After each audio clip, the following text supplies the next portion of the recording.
Урматтуу агалар, аталар, сиздерди 9 май улуу жеңиш күнү менен куттуктайбыз.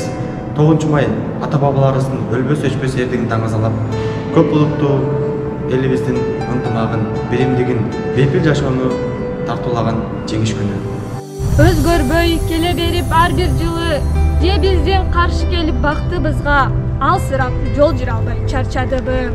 Андай эмне жашообуздун негизгиси келатып бир кырсыкка кезиктиби? Болбосо үй алдында гүлдөр аздеп же бизге таарынын белгисиби?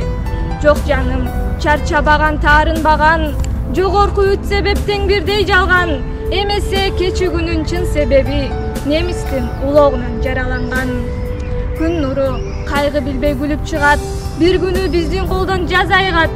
Андан соң күнөөсү үчүн кек алмай бар, күнөөкөр анда кандай айла табар.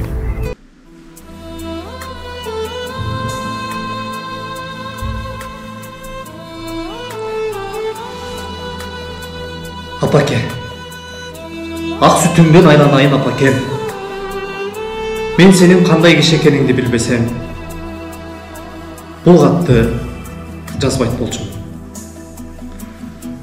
Senin akılmandığına, senin hayratına, senin güçüne işenip жазып отурам. Ошентсе да, эмне деп түшүндүрүп, эмне деп айтууга сөз таба албайм. Алакандай акпаратты тиктеп отурган кезим. Акыр түбү менин кылганымды туура деп табарсың. Мен ага өзүмө ишенгенде ишенем. Оба апа, сөзсүз туура дерсиң. Антсе да, түшүнсөң да, жүрөгүмдүн түпкүрүндөн мага деген айтылбаган сурооң калат. Балам, кантип өз өмүрүңдү өзүң кыйдың? Адамга бир гана жолу берилүүчү жарык дүйнө менен кантип өзүң эле кош айтышып кете бердиң? Мен сени эмнеге өстүрүп, эмнеге төрөп чоңойттум? Оба апа, энеси, сен бул сурооңо тарых кийип жооп бер. Ал эми менин айтаарым, согушту биз тилеп алган жокпуз. Бул көптүн башына келген кыйын иш.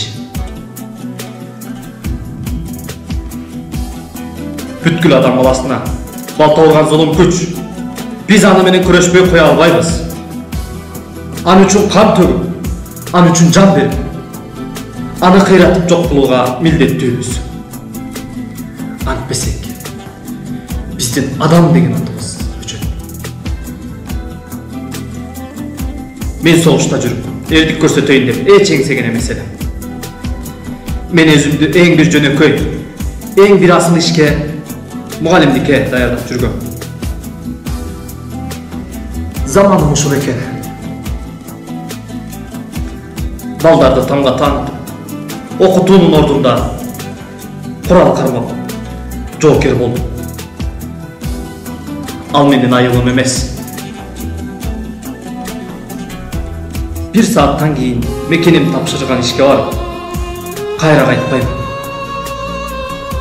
Душмандын талуу жерине барып, аны кыйратып, өзүм да жок болдум. Мекен үчүн, эл үчүн, жеңиш үчүн, дүйнөнүн бардык жакшылыктары үчүн. Ыйлаба апа, эч ким ыйлабасын. Кош, түбөлүккө кайыр кош. Кош, караганыңдан кагылайын апо.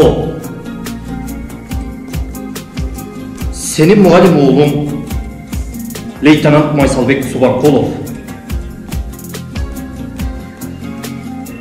Жерибизде тынчтыгы жаңырып, элибизде ынтымак ыруулук, молчулук толчусун жылуу болушуна тилектешпиз.